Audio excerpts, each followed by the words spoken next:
He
drew the model up for it in class. And it had one faster one.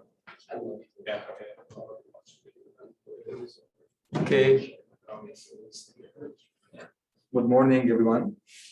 Welcome to our lecture today. Today, we will discuss together an introduction about data routing. Before I start, I want to discuss with you one question. Okay, and I will give you 0.5 bonus to the one who will answer this question. Okay, you are the network administrator for certain network, and one day one of the users who use this network told you that he is unable to connect to the internet, but all the other users in this network can connect to the internet. So the problem is in this user only. Okay, when you check his IP address, it was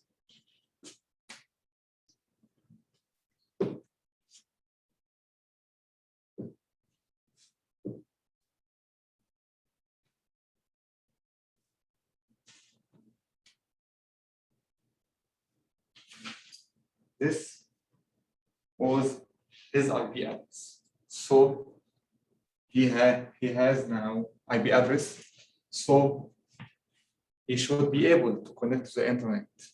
Okay, what is the problem with this user? Okay, Does he have the wrong subnet mask? no, all the users have the same subnet mask. Isn't he on the broadcast address?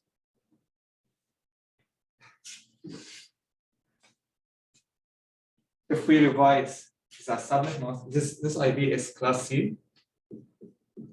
Okay, and if we revise, when we change the subnet mask of class C from /24 to /25, this means that we have 25 bits for the network part and 7 bits for the host. Okay, so number of hosts in this network will be 2 power h minus 2, which is equal to 2 power 7 to 2, which will equal 126. So the first IP address, which is the network address, must be okay, and the IP address of the next network we will add 27, which is 128. It will be 1. So the broadcast address subtract 1, it will be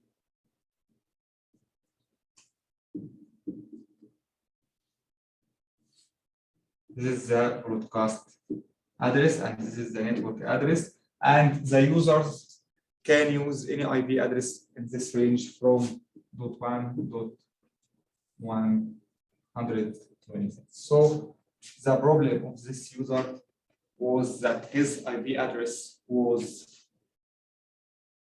the broadcast address. And as we know, we can't allocate to users two IP addresses, the network IP address and the broadcast address. So this was the problem, and we will add 0.5 to that. I think by the end of the lectures, Duncan will not need to enter the final exam. Okay, so this was a funny question. Very easy. I focus on the IP subnetting because this topic is very important, really very important if you want to work in the communication networks field. Okay, so let's start our lecture today. For a start, I also uploaded some problems related to the IP subnetting. 3 problems. They are very easy. You can solve it by yourself. If you have any question, feel free to ask me. Okay. Okay. Let's start our topic today.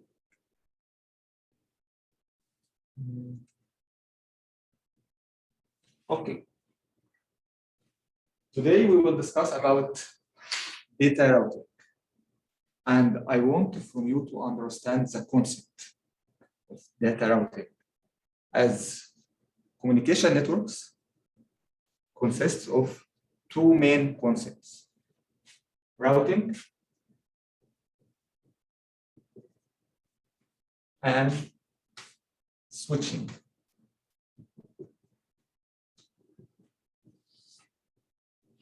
These 2 topics are the core of the communication networks.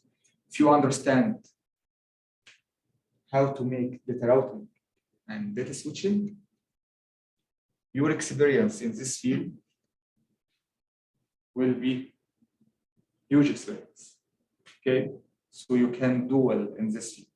Okay, so today we want to understand the main concept of data routing. At first, we want to know how does data go from one place on the internet to another. How you are when you want to connect to Amazon.com to buy something online. How your data goes from your laptop to the Amazon server. For sure, the answer is through using the IP routing. Routing is choosing the best way that a packet takes to travel from the source to destination.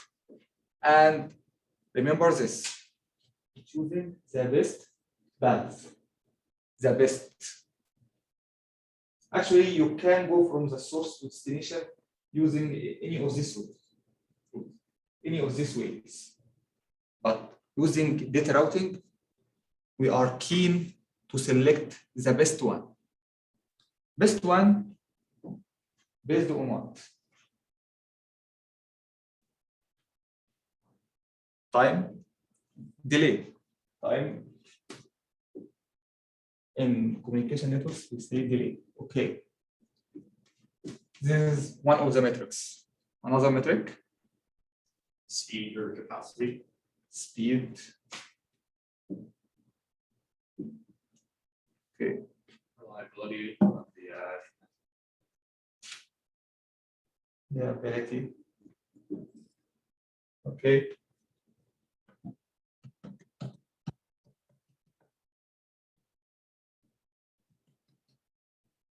This could be cost. One network, you might pay a certain amount to be routed over one network versus another. If you are like an ISP or whatnot. Sorry again, you may pay what? The cost, like your Cost. contract. Yeah. Okay. Yeah, pay to use the network. Okay, cost.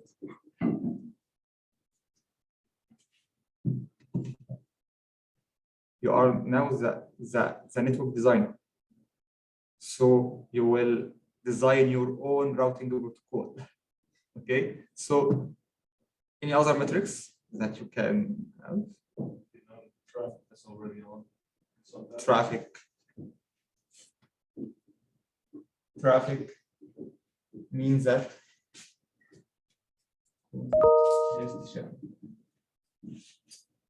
okay.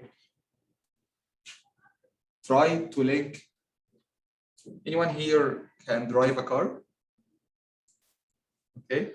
Yeah, if you want to go from your home to your work, and you have many ways that you can reach to your destination,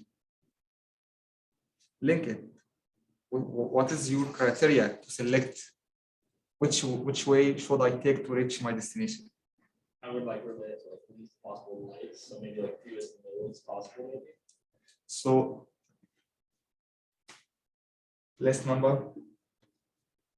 of nodes.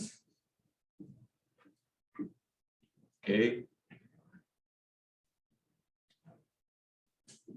In fact, all of these parameters are the metrics that different routing protocols used to implement data routing, to select their best way to reach to destination. One of the routing protocols select this method. We want to make our data move through less number of nodes. Why? At each node, the router should make data processing, look at its routing table to know how can I make routing for this data to reach to destination. Okay. Also for security issues, you want to minimize the number of network devices that can look to the transmitted data. Okay, as here the router will look at the packet to know what is the destination of this data. Here the router will again look at the destination address of the packet. So I want to minimize the number of nodes or routers that can look at the data. So this one, traffic speed, one of the routing protocols is based on these two metrics. We would, for sure, it's better to select the path or the way that can have higher speed connection. Okay, for example, if this way is 10 megabit per second, 10 megabit per second, and this way is 1 and 1, you can take this way. Okay, this is one of the routing protocols. Reliability, time, also one of the routing protocols can take them. Okay, cost, we can merge it with the number of nodes, okay, and with the speed. As for sure, if you are using the network resources, you are paying for these resources. Okay, so all of these parameters we can use to select the best way. So your best way may be different from your best way. Maybe different from your best way. Okay, so the best way or the best path depend on the used routing protocol. Okay, so this is the meaning of IP routing. There is no certain way is the best all the time. No, best based on what? Based on the speed.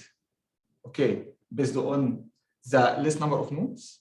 Okay, maybe the route that has the higher speed, okay, but have larger number of nodes. Okay, so if you select your best way based on less number of nodes, you will take another route. If you select your best way based on the speed, you select this route. So you select the best way based on your metric, and maybe you select another best way based on your metric. So at first, we must define what are our metrics to make data routing, and based on these metrics, we will select the best way. I want you to understand that the best way is maybe different based on the used metric. Okay, there is no one best way. There are several best ways, but based on what? Okay, do you understand it? Okay, let's discuss this together. We want to know how can we make web browsing? How can we reach to Amazon.com to buy something? At first, what is your first step? You want to buy something from Amazon. Google Chrome. Yeah, that's correct. Yeah. After that, yeah, make a discussion. Yeah, you open now Google Chrome. Type in URL, tab Amazon.com, and after that, Press enter. yeah. Okay. After you press enter, what happened? This is okay. So that's correct. You open the Google Chrome. Okay. This is the Google Chrome. You open it and you type here Amazon.com and press enter. Okay. What happened? As you know, computer don't understand English. They understand 101010. Okay.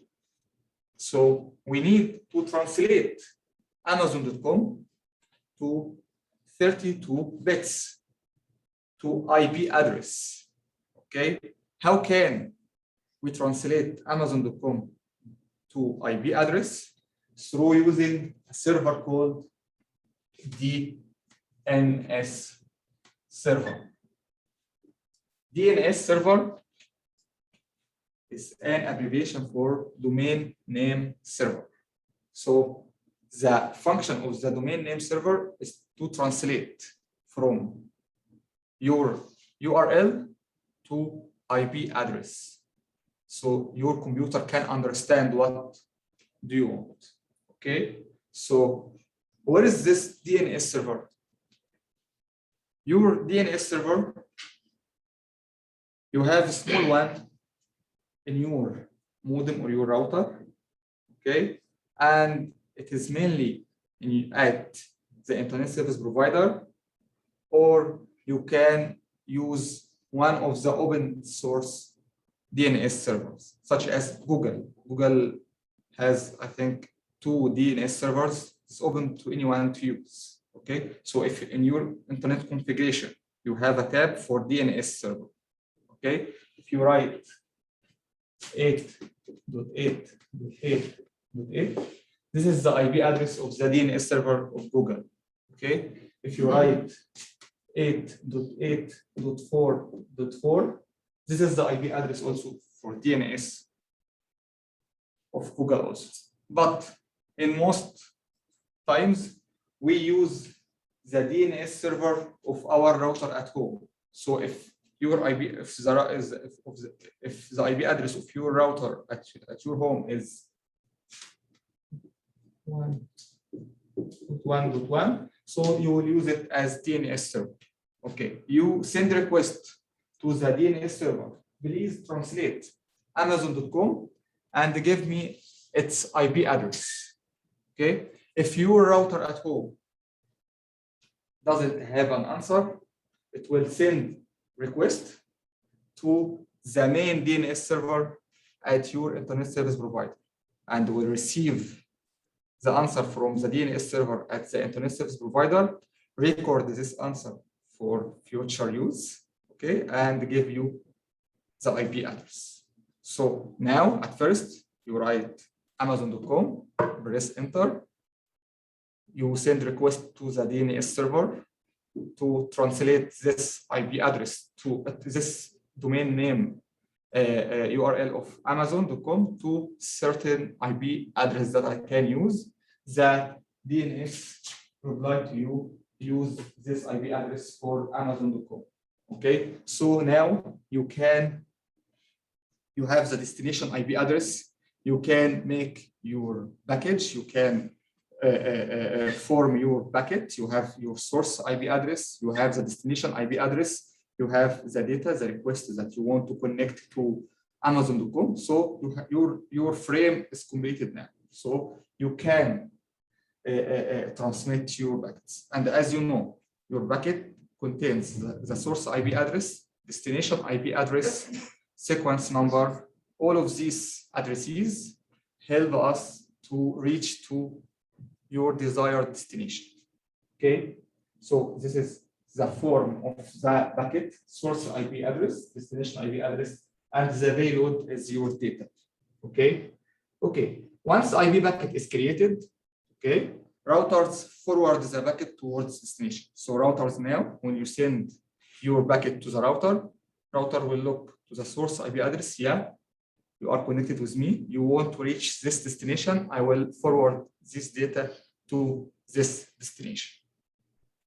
Once this packet are received as a destination, okay, your destination will look at the destination IP address. Yes, this is my address. So this is my data.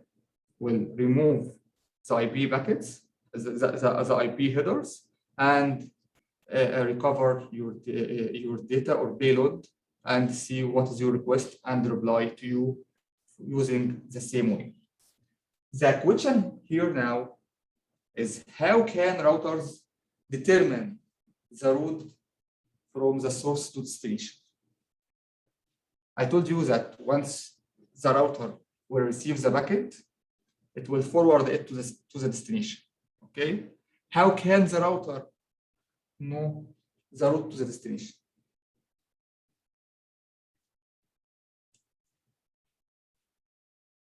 What do you think?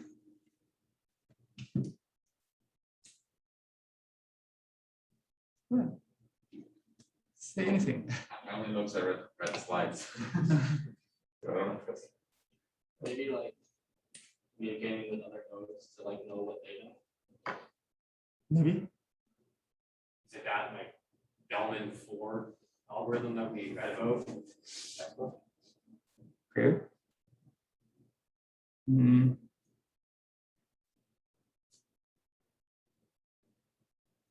I want to ask you one question. If you want to go to Vancouver, and this is your first time to go to Vancouver, okay? And you don't know the route or the way to Vancouver, and you don't have internet connection to use GPS or Google Maps, what will you do? Will what? All the science. Follow science. Ask someone. Yeah.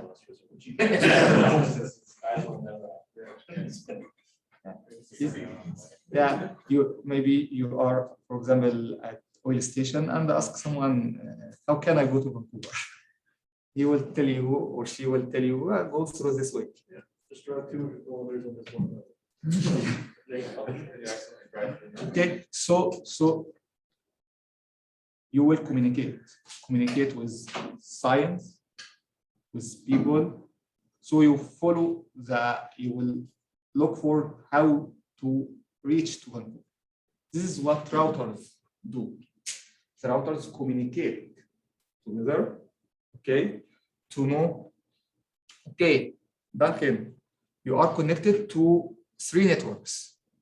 Please tell me their names. You will share with me your networks. I will also share with you. I am connected with 2 networks. I will share with you these 2 networks. Okay, Daniel, you are connected with 2 networks. Please share with me your information. And Duncan and I will also share with you our information. This is one way. So you build your routing table. Okay, you will build your routing table. You will know that, yes, I am connected to 2 networks. You will write them in the routing table. Duncan is connected to 3 networks. Yeah, so I will write the name of the 3 networks. And how can I reach them? I will reach them through Duncan. So if I want to reach to any device in these 3 networks, I must forward my data to Duncan, and Duncan know how to reach to this device. Mahmoud is connected to two networks. Okay, so if I want to send any data to any device at one of the networks that connected to Mahmoud, I will forward the data to Mahmoud, and Mahmoud will know the way. Okay, this is one way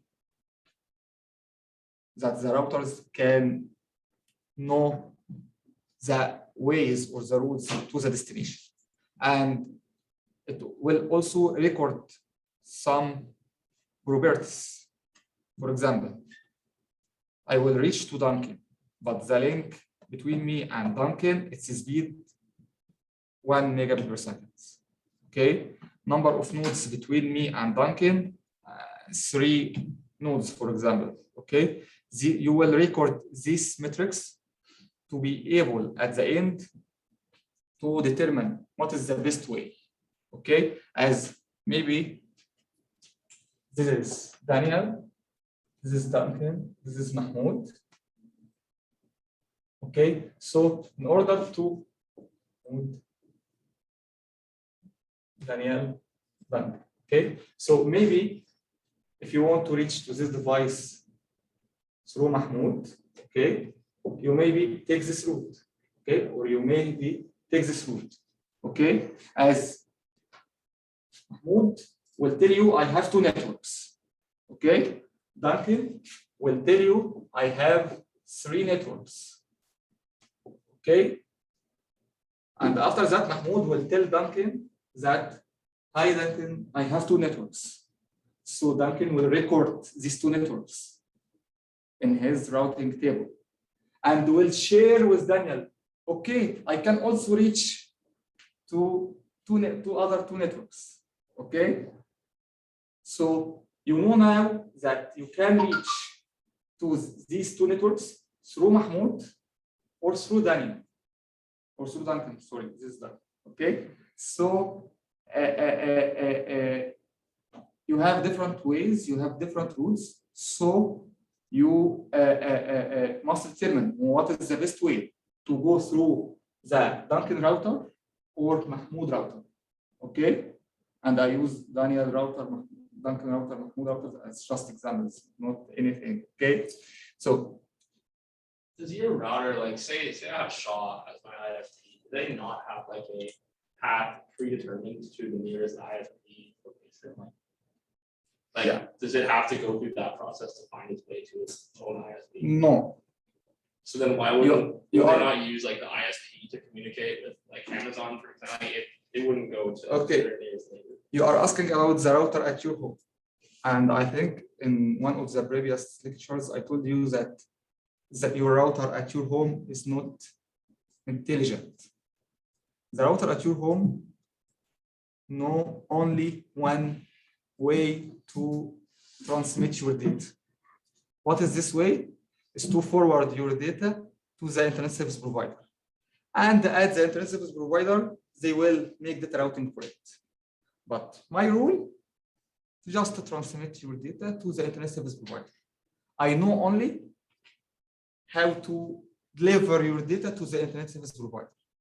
After I deliver it to your internet service provider, my task is complete now. And I will let it to the internet service provider to make the data routing and select the best way to reach to the Amazon. Okay, and the routers at your internet service providers are more intelligent, so they can make data routing. They can, yes, yeah. The server of Amazon is at Vancouver. Okay, there is another server at Washington, for example, at USA. So, which one should I go to, Vancouver or to USA? How can I reach them? They will use the data routing at your internet service provider. Okay, but your home. So we can call it. It is just modem. So sometimes we don't prefer to call it a router, as a router is intelligent device. But what we have at our homes are not intelligent enough. Okay, this is clear for you. Everything clear to you now? So we routers can determine the route to the destination through using routing tables. So this is an example for the routing table. This routing table is saved in the memory of the router. Okay, and I think, as I remember, Duncan asked me a question in our last lecture, and this was the answer. Okay, in the routing table, they will record that this is for router A, this is for router B, and this is for router C. Okay, and as you can see that, okay, in order to reach to the network 10.1.0.0, this network is connected to router A through the interface fast Ethernet 0x0. So if I received any request to send data to 10.1.0.0, I will forward this data through this interface. Okay. If I want to connect to the network 10.2.0.0, I will forward my data through the interface 0x0x0. Okay. If I want to reach to the network 10.4.0.0, I will forward my data to this interface through the interface serial 0x0x0. So this example shows that each router record in its routing table all the destination networks and how can this router to reach to them.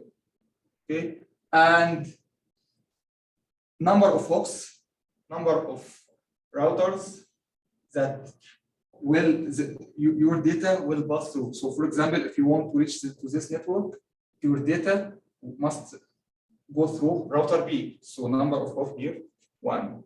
If you want to reach to this network, so your data must go through router B and router C. So number of hops is 2. So when I receive a request, I am the router now. Okay, and I received the request. Okay, I want to send data to 10.4.0.10. This is the IP device, okay, for one device, okay, and you must give me the subnet mask, okay. For example, subnet mask is 24. For example, if I'm making subnet, okay. So using your IP address and subnet mask, how can I obtain your network address? Just like with an AND gate, can you? Correct. So if I want to know your network address, I will make AND between your IP address and your subnet mask, binary AND. Okay. So I will get your network address. After I get your network address, I will look at my routing table. I will open my Google Maps, okay, my routing table. How can, the result of the AND process between the IP address and the subnet mask is 10.4.0.0. How can I reach to this network? Oh, okay, so I must forward the data through my interface serial to 0.0.0. And it will reach to the destination after moving through 2 hops, after moving through 2 routers, okay, router B and router C. So I will forward your packet through the interface serial 0x0x0. So your packet will receive it at the destination, your destination. Your destination now is router B. Router B will open your packet. Okay, so there is one device want to communicate with this IP address. We'll make again AND process, and it will obtain the network address, which is 10.4.0.0. Okay, how can I reach to this network? Through interface serial 0x0x0. So I will forward your packet through this interface serial by 0x0. So it's 0x0x1. Sorry. Okay, after transmit your packets through this interface, your packets will be received at router C. The router C will see that, your destination address is this IP address. I will make and with your subnet mask, and I will get your network address. And after that, I will look at the routing table. I will find that this network is directly connected to me. Okay, and the number of hosts is 0. Okay, and I must forward your data through this interface, fast Ethernet 0 by 0. So I will forward this data to the destination. This is the process of how we can transmit data from one source to one destination. Okay, and as we discussed, how this routing table can be built. Okay, so through using IP routing protocols.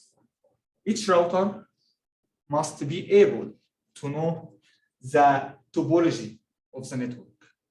As the example that we introduced here, we have 3 routers. Each router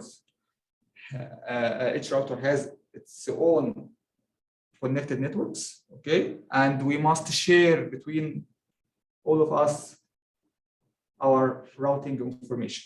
Okay, so I will share with you my networks, and you will share with me your networks. You will share with me your networks, and again, after I share with you my networks, you will share with him or with her that you can reach to new networks. Okay, and so on.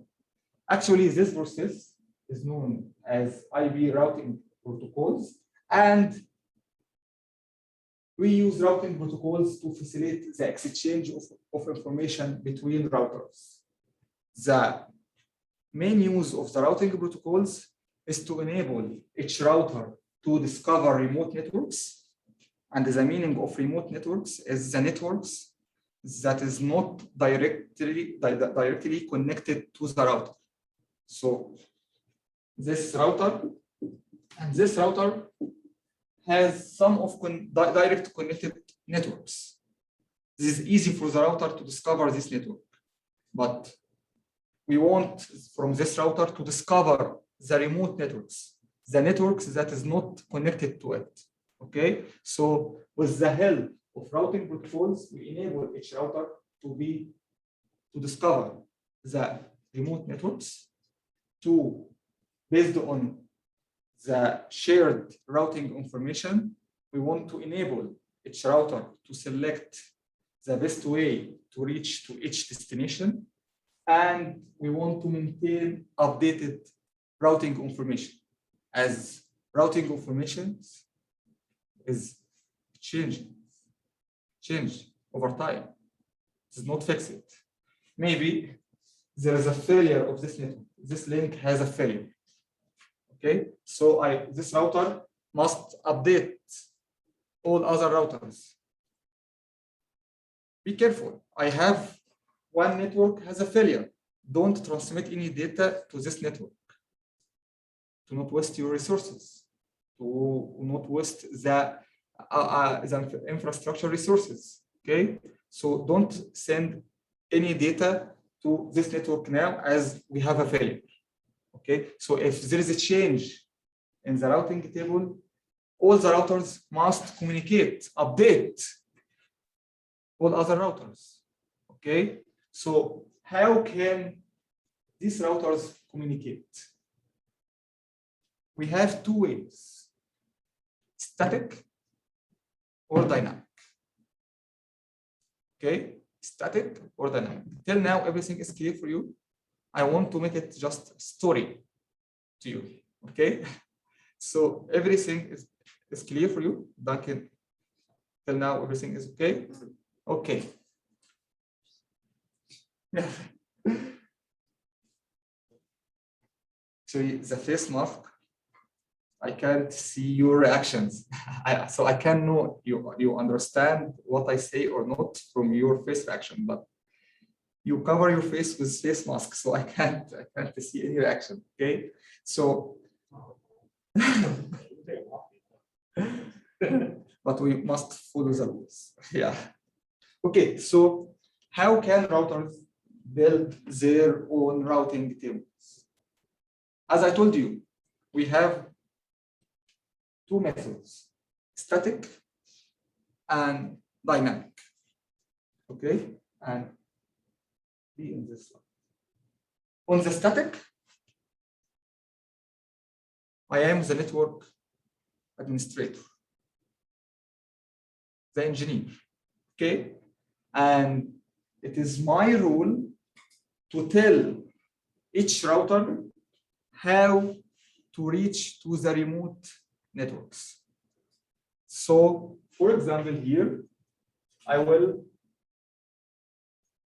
go through Mahmoud router, and I will tell Mahmoud router in order to reach to the network connected to router D2, you must take this way. And in order to reach to the second network connected to D2, you must go through this way. This is an order to the router to follow this route, to follow this way. Actually, there is no routing in this case. I gave you, this is order, okay? You must go through this way in order to reach to this network. And in order to reach to this network connected to D1, you must follow this way.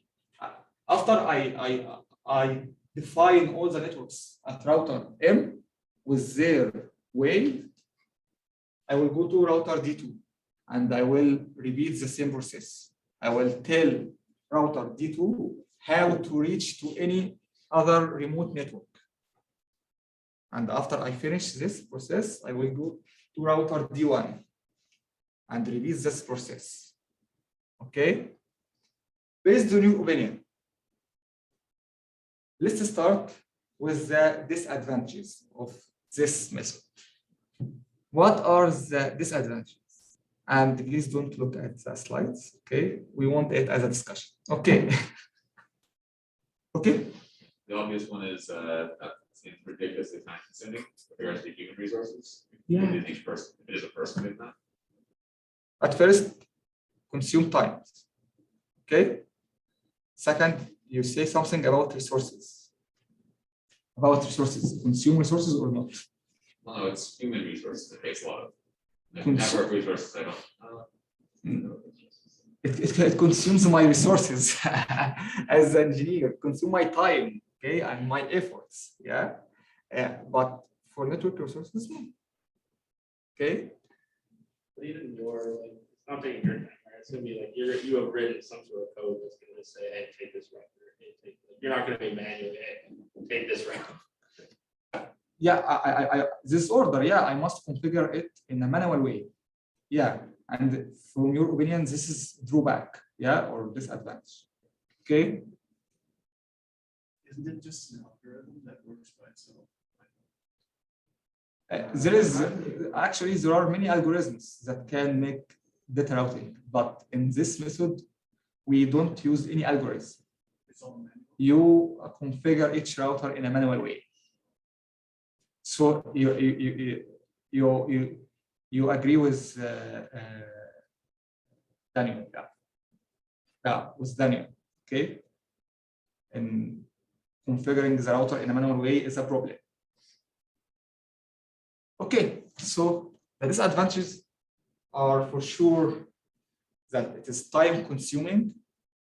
Let's think if we have 50 networks that you want to communicate with, and we have only 3 routers.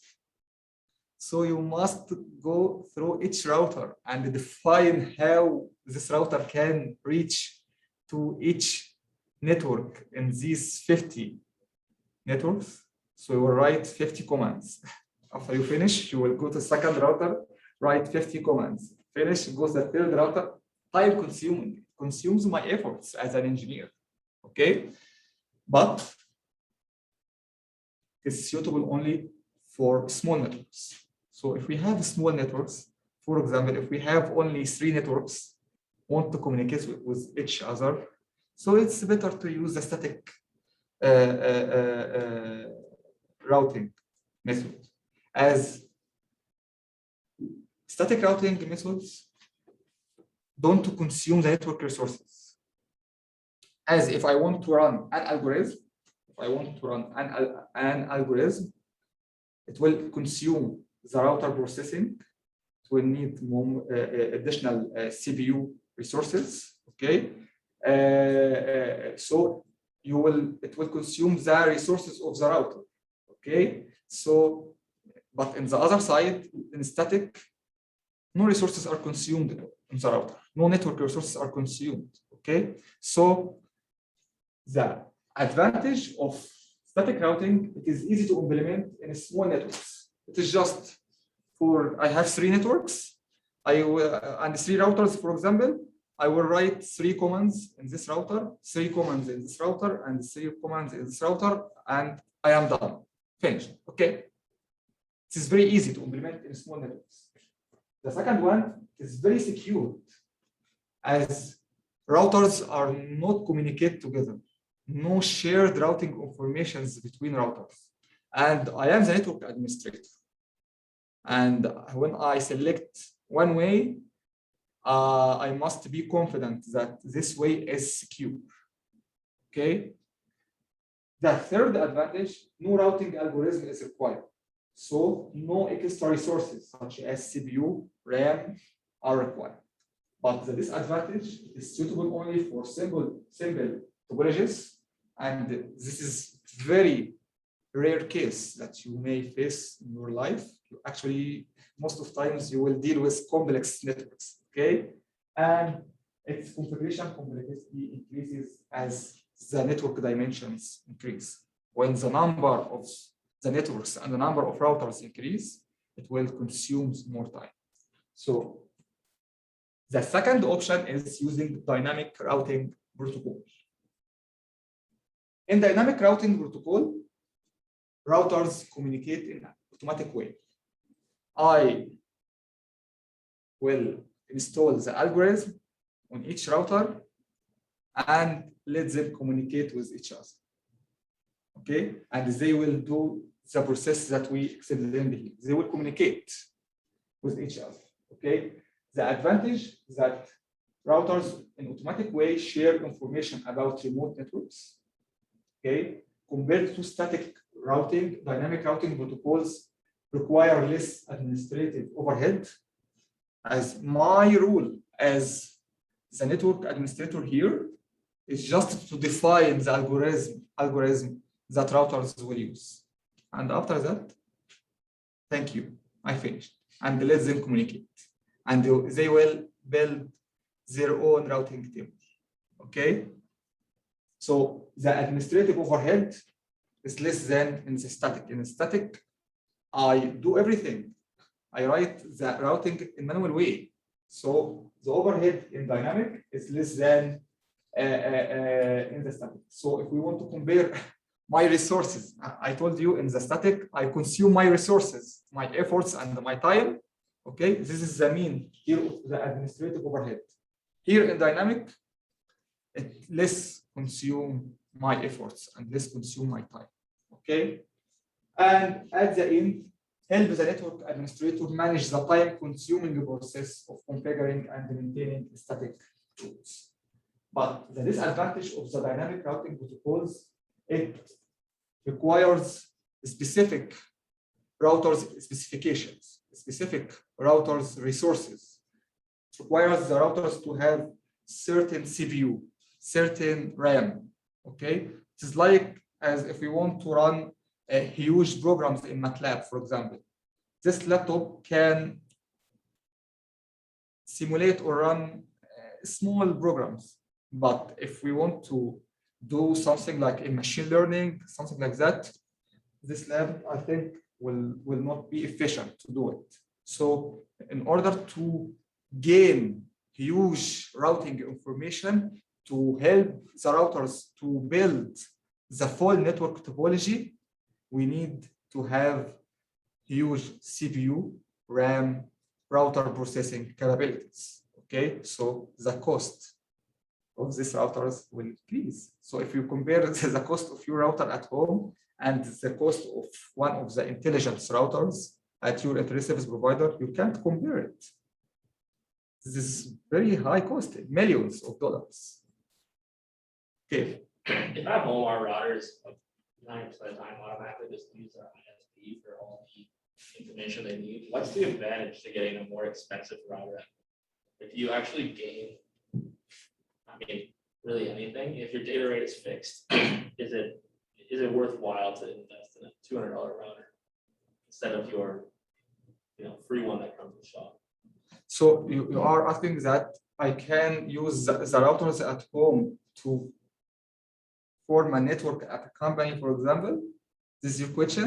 No, more along the line, just at like my house, like I'm not trying to form any sort of network, but for my 2-device network, is it worthwhile to even get a better router, or is it? Yeah, you are asking about your home. Yeah, we are only 4 devices, for example, 10 devices, for example. Okay, so if we are connected through access point, your router can operate as access point. Okay, so it is simple network. Actually, you what you will need is to forward your data to your internet service provider. Okay, but at the end, okay, you want to design secure network. We are now bank network, for example. We want our data to be shared through the internet service provider. We want to have our own network. Okay, we have secure tunnels to transmit our data. So we need our routers to do the routing process. Okay, as you at home, you are secured by your internet service provider, but this is not enough. Okay, so this is the reason that we need, at some applications, at some networks, we may need intelligent routers. Any other questions? Everything is okay. So this is the difference between static and dynamic. And this slide is for your knowledge only. This is not for in the exam. This is the names of the commercial routing, dynamic routing protocols used in the industry. Okay, this is for your knowledge only. Okay, but okay, thank you. This was an introduction about data routing. In the next lecture, we will apply one of the algorithms of data routing. Okay, so be ready for this. Thanks. Okay, thank you. And if you have any question at any time, feel free to contact me. Okay. And a happy weekend for all of you.